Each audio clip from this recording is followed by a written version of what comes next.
BITSAT 2025 first attempt, last 10 days are left और इन 10 दिनों के बाद आप अपने अपने स्लॉट के लिए यहाँ पे जो है एग्जाम सेंटर के लिए जाओगे। एंड जब यहाँ पे 3 घंटे का टाइम बीत चुका होगा तो आपका जो स्कोर है वो आपकी स्क्रीन पे यहाँ पे फ्लैश हो जाएगा, क्योंकि बिटसेट एग्जाम दूसरे एग्जाम से यहाँ पे डिफरेंट रहती है। जैसे ही आप यहाँ पे टेस्ट को सबमिट करते हो आपका स्कोर आपको जो है देखने को मिल जाता है। अब पिछले सालों के कुछ कट ऑफ्स के बेसिस पे आप ये चीज समझ पाओगे कि क्या वो स्कोर सफिशिएंट रहेगा आपको बिट्स पिलानी में एडमिशन दिलाने के लिए। और अगर वो एक अच्छे स्कोर में कन्वर्ट हो जाता है तो आप इधर उधर रुकने ही नहीं वाले, आप सीधा दौड़ते हुए जाओगे जैसे ही आपका यहाँ पे एग्जाम छूटेगा और आप अपने पेरेंट्स से यहाँ पे गले मिल रहे होंगे। आप अपने स्कोर उनको बताने के लिए बहुत ज्यादा यहाँ पे आतुर रहोगे। आपको लग रहा होगा कि बस जितना यहाँ पे 2 साल के अंदर मैंने प्रिपरेशन करी है बस अब वो जो है मुझे उसका यहाँ पे फल मिल चुका है। जो एक मैं अपने अंदर खुशी देखना चाहता था, जो मैं अपने पेरेंट्स के चेहरे पे खुशी देखना चाहता था, मैंने वो स्कोर अचीव कर लिया है। और अगर यही फीलिंग आप जो है यहाँ पे चाहते हो तो बस ये लास्ट 10 डेज जो है कंसिस्टेंसी आप जो है बनाए रखो, क्योंकि ये आखिरी 10 दिन में ही कई सारे स्टूडेंट्स टूट जाते हैं। वो सोचते हैं कि अब मेरा स्कोर आ नहीं सकता है, जबकि आपको यही चीज समझनी पड़ेगी कि this last 10 days are much much greater than your entire preparation period. आप इस 10 दिन में अगर पूरी तरीके से फोकस तरीके से आपने वर्क कर लिया, जो चीजें एसेंशियल है बिटसेट के लास्ट 10 दिन में वो चीज आपने अचीव कर ली, तो यहाँ पे जो एक अच्छे स्कोर को आप कन्वर्ट कर सकते हो। और अपने अंदर कॉन्फिडेंस रखने की जरूरत है। ये नहीं कि दूसरे लोग आपको ऐसा बोल रहे हैं जेईई मेंस में तो इसका कम परसेंटाइल था, बिटसेट में क्या ही उखाड़ लेगा, उन चीजों से फर्क ही नहीं पड़ना चाहिए। आपका रिजल्ट बोलना चाहिए, आपको अभी कुछ बोलने की जरूरत ही नहीं है। और देखो यहाँ पे जो है ना, कोई भी प्रकार का सेल्फ डाउट मत रखो कि मेरा रिजल्ट निकलेगा या फिर नहीं निकलेगा, क्या मुझे बिट्स पिलानी के अंदर सीट मिलेगी या नहीं मिलेगी, ये सब चीजें अभी के लिए भूल जाओ। 3 चीजें बस यहाँ पे याद रखो कि आपसे बेहतर आपका पोटेंशियल कोई और नहीं पहचानता है। आप में अगर यहाँ पे दम है, आखिरी 10 दिन में जो है आपने अपने 100% एफर्ट्स डाल दिए तो डेफिनेटली एक अच्छा रिजल्ट निकल सकता है। दूसरा, प्रीवियस परफॉर्मेंस कभी भी आपका फ्यूचर आउटकम को डिटरमाइन नहीं कर सकता। ये चीज मैं कई बार बोल चुका हूं। जेईई में क्या रिजल्ट रहा था दैट इज कंप्लीटली इंडिपेंडेंट कि आप बिटसेट में कैसा रिजल्ट निकालोगे। तो उस रिजल्ट को आप यहाँ पे एक तरफ रख दो और पूरा फोकस यहाँ पे ये रखो कि मॉक टेस्ट में एक अच्छे स्कोर तक पहुंचना है और जो कि आपका यहाँ पे फाइनल रिजल्ट भी एक अच्छा निकाल देगा। And nothing is enough when you are preparing for a competitive exam. ये चीज तो आप छोड़ ही दो कि भाई मैंने इतनी प्रिपरेशन कर ली है तो अब तो बिटसेट के लिए काफी है। हो सकता है जो दूसरा स्टूडेंट आपके अगल बगल ही कहीं पे रह रहा हो वो अभी भी आपसे जो है कई गुना ज्यादा यहाँ पे एफर्ट्स डाल रहा हो, उसको यही लग रहा हो कि ये चैप्टर मेरा अभी भी वीक है, मैं थोड़ा सा और इसको अच्छे से प्रैक्टिस कर लेता हूँ, अभी भी मेरे को शायद 2-3 मॉक टेस्ट और दे देने चाहिए, उनका एनालिसिस कर लेना चाहिए ताकि मैं अपने स्कोर को बूस्ट कर लूं, तो वो अभी भी आपसे ज्यादा एफर्ट्स डाल रहा होगा। तो आपको भी जो है लास्ट तक एफर्ट्स डालना नहीं छोड़ना है। एंड देखिए, ओवर थिंकिंग तो बिल्कुल जो है यहाँ पे छोड़ दीजिए कि अब रिजल्ट कैसा आएगा। सीधा सीधा उठा के बस पेन उठाना है और अपना अभी भी जो है आपको काम करना है। जो चीजें आखिरी में जो है इंपॉर्टेंट है उस पे आप जो है फोकस करिए। एंड एक चीज जो है समझ लीजिए कि अभी आपके पास ना 2 अटेम्प्ट हाथ में, तो कौन से अटेम्प्ट पे हमें मेजर फोकस करना है ये भी इस टाइम पे इंपॉर्टेंट हो जाता है। अगर आपकी प्रिपरेशन अभी इस लेवल पे अच्छी नहीं है तो आपको सेकंड अटेम्प्ट पे फोकस कर लेना चाहिए, क्योंकि आपके पास 35 डेज से भी ज्यादा का टाइम है, जबकि अटेम्प्ट 1 में हमें क्लियरली दिख रहा है सिर्फ 10 दिन का टाइम बचा है। इवन अगर आपका लेट स्लॉट है तो 2-3 दिन और बढ़ा लो, है ना। तो पूरा फोकस आप अटेम्प्ट 2 पे करिए। और अटेम्प्ट 2 पे अगर आप फोकस कर रहे हो तो यहाँ पे अब सिस्टमैटिक तरीके से आपको तैयारी करनी पड़ेगी। अभी भी अगर वही डिस्ट्रैक्टेड तरीके से करोगे तो फिर से रिजल्ट कन्वर्ट नहीं हो पाएगा। एंड इसी के लिए यहाँ पे हमने जो है BITSAT 2025 crash course Arjun batch launch किया है, which is more focused towards your second attempt। First attempt में भी आपके लिए हेल्पफुल साबित होगा कि हाँ, जितना आपका जो वीक पोर्शन है उसको आपने बैठ के कर लिया, क्योंकि आपको पूरा मटेरियल एक बार में मिल जाएगा। लेकिन इस हिसाब से उसको तैयार किया गया है कि स्टूडेंट उसे सेकंड अटेम्प्ट से पहले कंप्लीट करके और एक बेहतर बिटसेट स्कोर निकाल सकता है। तो अगर आपको जो है यहाँ पे कोर्स में एनरोल करना है, प्रोसीजर आप सभी के सामने, सिंपली हमारी वेबसाइट पे विजिट करिए और कोर्स में आप जो है एनरोल कर सकते हो। बाकी अगर कोर्स से रिलेटेड कोई भी क्वेरी है ना तो गिवन नंबर पे आप हमारी टीम को यहाँ पे कॉन्टेक्ट भी कर सकते हैं।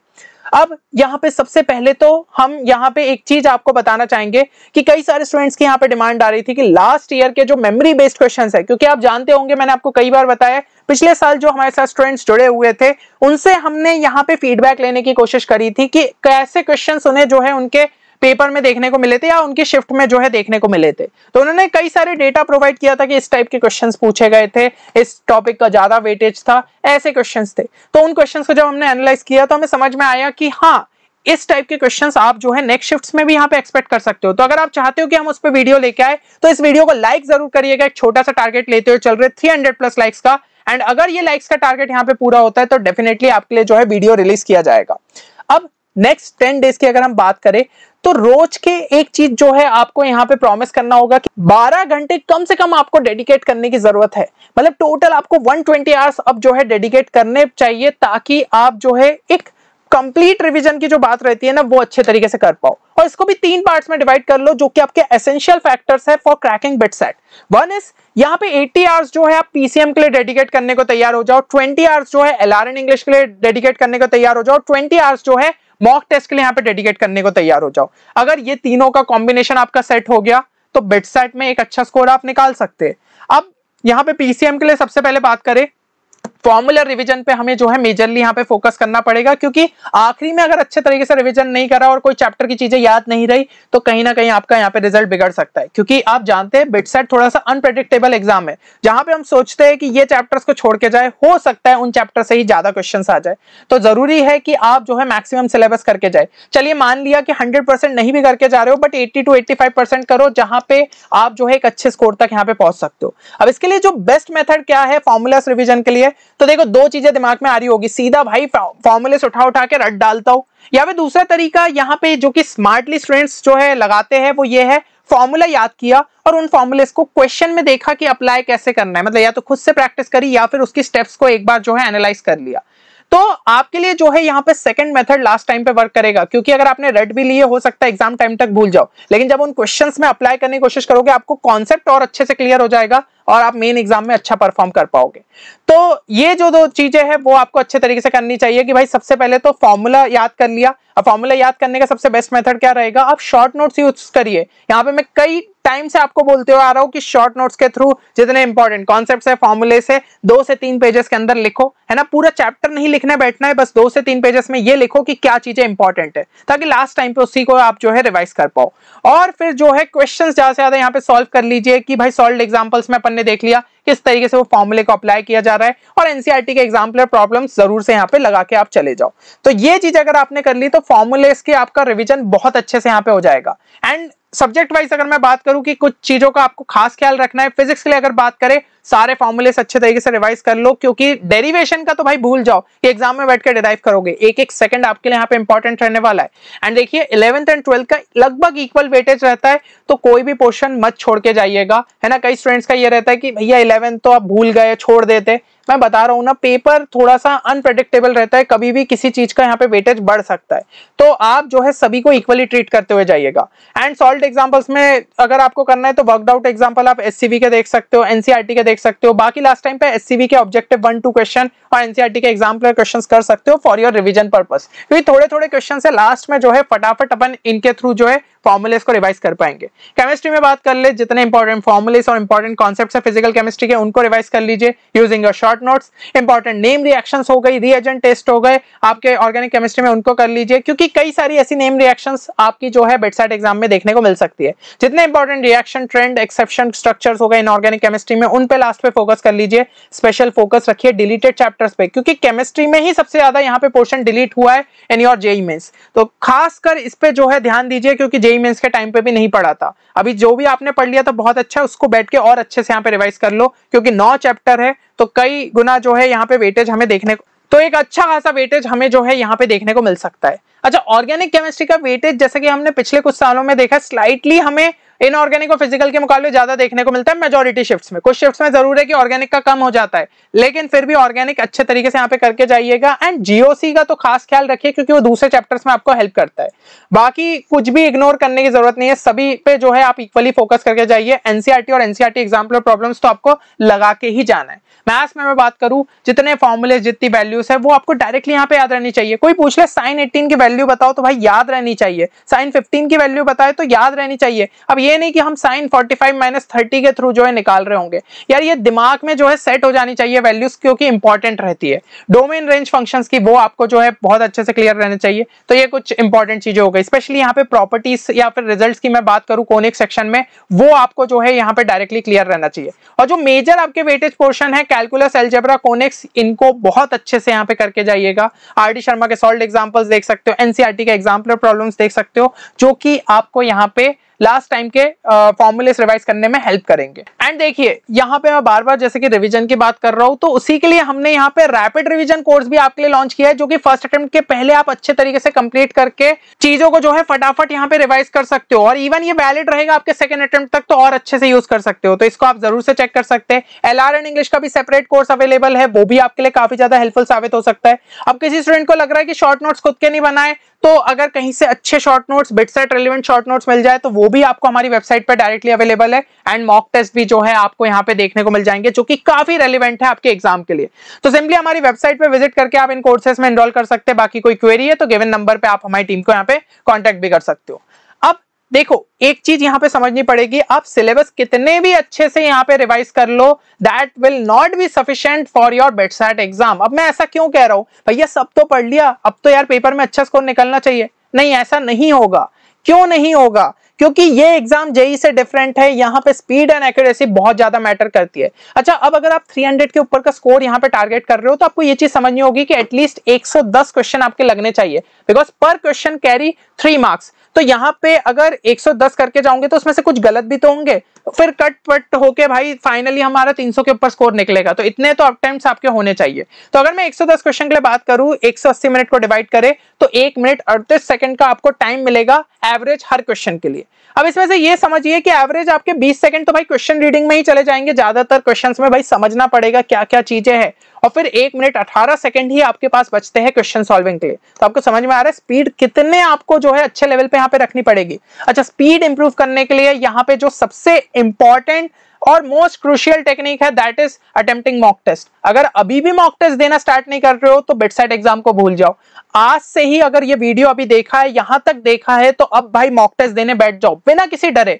ठीक है, जो भी स्कोर निकलेगा एक्सेप्ट कर लेना, अभी भी अपने पास थोड़ा बहुत टाइम है, तो अपन कम से कम 50-60 नंबर का इंप्रूवमेंट दिखा सकते हैं। बट मॉक टेस्ट दोगे ही नहीं तो समझ में नहीं आएगा कहां पे स्टैंड कर रहे हो। तो कितना भी सिलेबस कंप्लीट हुआ हो, आपको मॉक टेस्ट देना ही है। कल दो भलाई, लेकिन दो। और यहाँ पे मॉक टेस्ट जो है एक प्रॉपर एग्जाम एनवायरनमेंट में दो। अब तो स्लॉट बुकिंग भी हो चुकी है, तो आपको पता होगा कौन सा स्लॉट है आपका, 9 से 12 या फिर 2 से 5। तो उन्हीं स्लॉट्स में सारे एग्जाम्स आपको मॉक टेस्ट अपने देने हैं। तभी आपका जो है यहाँ पे ब्रेन ट्रेन हो जाएगा कि हाँ, इस टाइम पे सबसे ज्यादा एक्टिव रहना है, यहीं पे जो है हमारा बिटसेट एग्जाम होगा इस स्लॉट के अंदर। तो उस टाइम पे आपको ऐसी थकान महसूस नहीं होगी, ये नहीं उबासी आ रही है, क्योंकि जनरली मैंने स्टूडेंट्स को देखा है भाई बोर होने लगते एग्जाम में। यार इस टाइम पे तो आपको एड्रेनलिन रश होनी चाहिए कि हाँ भाई बहुत ज्यादा मुझे एक्टिव रहना है। तो ये चीज का खास ध्यान रखिए। और देखिए, after attempting the mock test analyse करिए कि कहां पे गलत जा रहे हो, क्या गलतियां हो रही है, ताकि आप अपने स्कोर को यहां पे बूस्ट कर पाओ। तो एनालिसिस में भी 1 घंटा आपको रखना है, 3 घंटे भलाई आप अपना पेपर अच्छे तरीके से अटेम्प्ट करिए। तो टोटल 5 मॉक टेस्ट पूरे ट्राई करो, और 20 घंटे आप इस तरीके से मॉक टेस्ट में डेडिकेट कर सकते हो। बाकी यहाँ पे जो है सेट ऑफ 5, 10, 20 जैसा कि मैंने बताया मॉक टेस्ट हमारी वेबसाइट पे अवेलेबल है, तो उनको आप जरूर से यहाँ पे चेक कर सकते हैं। फाइनली स्पीड सॉल्विंग पे बात कर लेते हैं, क्योंकि जैसा मैंने बताया ना, यहाँ पे स्पीड सॉल्विंग काफी ज्यादा इंपॉर्टेंट फैक्टर हो जाता है। तो देखिए, अगर आप स्पीड सॉल्विंग स्किल्स को यहाँ पे एक्वायर करना चाहते हो, तो आपको प्रैक्टिस की काफी ज्यादा रिक्वायरमेंट थी। अब अगर आपने प्रैक्टिस भी करी थी, तो हो सकता है कुछ फैक्टर्स आपने यहाँ पे ध्यान से नहीं देखे हो, तो उसको अगर लास्ट कुछ दिनों में आप जो है यहाँ पे अपने अंडर में जो है इंप्लीमेंट करना चाहते हो, तो क्या कर सकते हो, have a habit of reading questions in less time. इसका क्या मतलब है, आपको अपने दिमाग को भाई जानबूझ के ये चीज बोलना है कि क्वेश्चन और जल्दी पढ़ो। आप क्या है यहाँ पे सोचते हो, हाँ एक एक इन्फॉर्मेशन में ध्यान से पढ़ूंगा, आराम से जो है समझूंगा क्वेश्चन और फिर सॉल्व करूंगा। आपको समझ में आ गया ना क्वेश्चन सॉल्विंग के लिए टाइम कितना कम मिल रहा है।